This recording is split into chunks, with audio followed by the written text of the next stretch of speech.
Bonjour à tous, c'est l'actu dont on parle peu ou pas assez. Donc on vous fait un petit résumé concernant le monde déjà. Ensuite on parlera de la France. L'Israël reconfine une trentaine de villes. La Bulgarie est dans la rue et manifeste contre son gouvernement.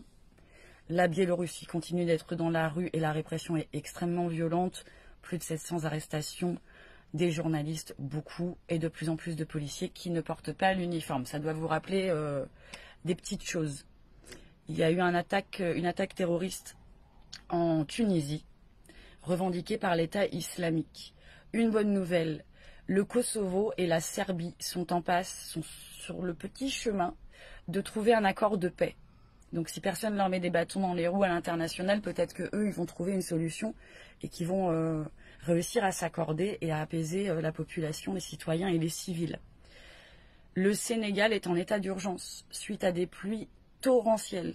Ça fait un moment qu'on vous parle des problèmes d'eau en Afrique, mais pas des problèmes habituels de privation.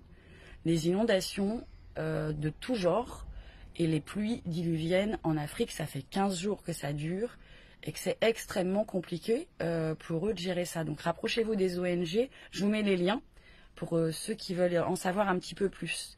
Concernant la France, il faut savoir que le CHU de Pointe-à-Pitre est en état d'urgence. Aussi, ils ont semé l'alerte. Les manifestants au grand cœur de Douvres ne veulent pas accueillir les migrants du tout. Ils ne veulent absolument pas qu'ils soient sur leur sol, de près ou de loin. Donc ils manifestent, ils ne veulent pas entendre parler des migrants. Salutations à Douvres, qui a un cœur énorme. Vraiment, réfléchissez un petit peu quand même, parce que c'est compliqué à annoncer comme info, ce genre de choses, j'ai horreur de ça.